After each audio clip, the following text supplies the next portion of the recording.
Hello and welcome to our second YouTube channel video ever. Woohoo! Actually, I think he has more videos, so that's a lie. But today we're doing top 10 favorite books of 2024 because we are in 2025.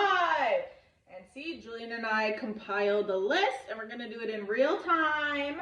We've already filmed this, so we're going to be better at it this time. And we're starting with Doppelganger by Naomi Klein, which Julian went to the book talk about it.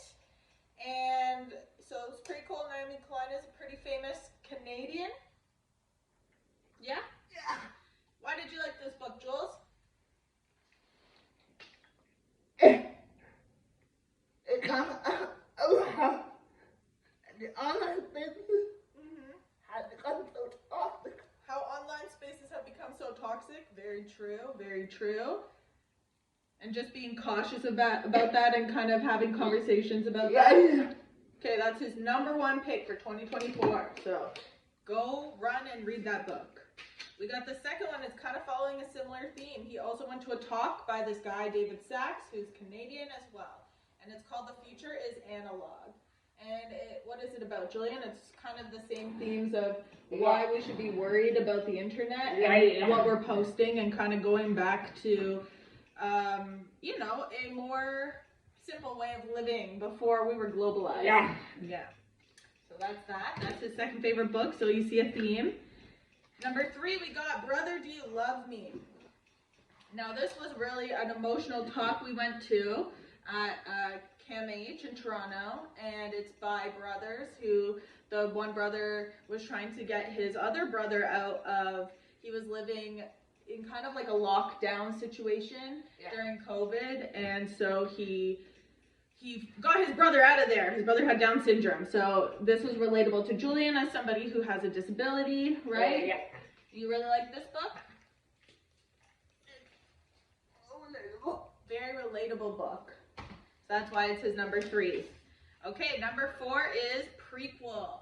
And this one is, you know, he loves, if you know Julian, you know he loves history. He loves history. And so this is just, you know, fits right in there, An American Fight Against Fascism. So why did you like this book, buddy? It's so and that a collusion against fascism in World War II. It shows about how close the U.S. came to fascism, to losing against fascism in World War II. You know, I mean, I would argue that we see a lot of parallels between America and Russia, even if they don't want to talk about it. So that's his point. Okay, number 5, I believe, we got Once in a Great City, which is a story about Detroit. So why did you like this? I like it because it showed the decline of cities. Yeah, specifically Detroit has a storied history. In the front cover you see the Supremes. So the Supremes got their start in Detroit. My boyfriend lives in Detroit, so we know it's a great city. And on top of that, the Detroit Lions, who I don't support football, but they are making a huge comeback. Everybody loves a comeback story. Detroit has gotten out of bankruptcy. Yeah. We love that. So there you go. That's it. #5. #6, we got Carrie Soto is Back. It is one of Julian's light reads, okay? Because most of these other books are 800-page historical nonfiction, and so you wanted just a bit of a light read, right? Yeah. So you like this? You thought it was a good light read? Is it some romance? It's about a soccer star, right?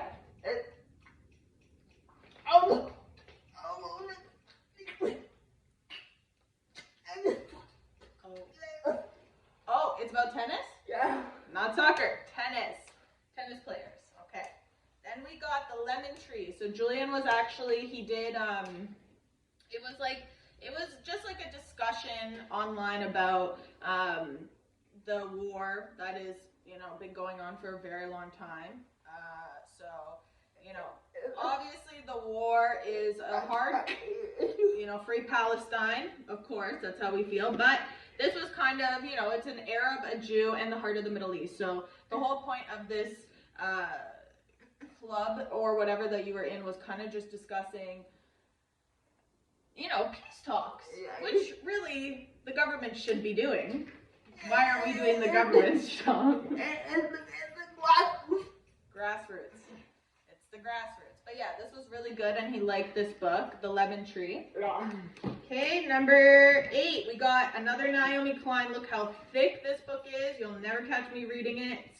Actually, it only has like 400 pages because all the rest are the friggin' notes in the back, because that's how much he's learning reading these books. So, Shock Doctrine. It's about the rise of what? Something capitalism. I can't see it because there's a sticker there. But why did you like this?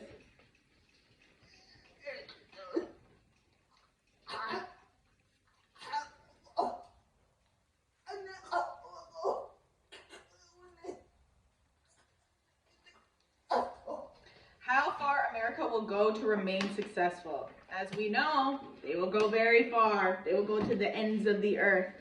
Okay, we got Astor, which is funnily written by Anderson Cooper. It's kind of about his family legacy, right? And wealth. Yeah. And so it kind of gives, like, you know, what did you say you liked about this?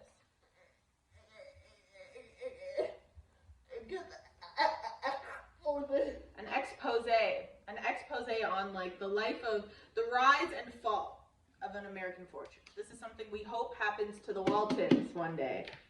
Just kidding. I'm not putting my political beliefs on Julian's YouTube video. Although we share a lot of common political beliefs. It's fine. That's why we're friends. Political beliefs. And his final book, Killers of a Flower Moon, which famously was made into a movie that had Leonardo DiCaprio in it. But you like this because at the end there's a bit of an acknowledgement about indigenous people in Oklahoma. Of course, we live here in Canada, right? They have, you know, we've had a little bit more discussions regarding indigenous peoples in Canada, but why did you like this? You felt like it was at least giving a voice to a story in America that was not talked about before, right?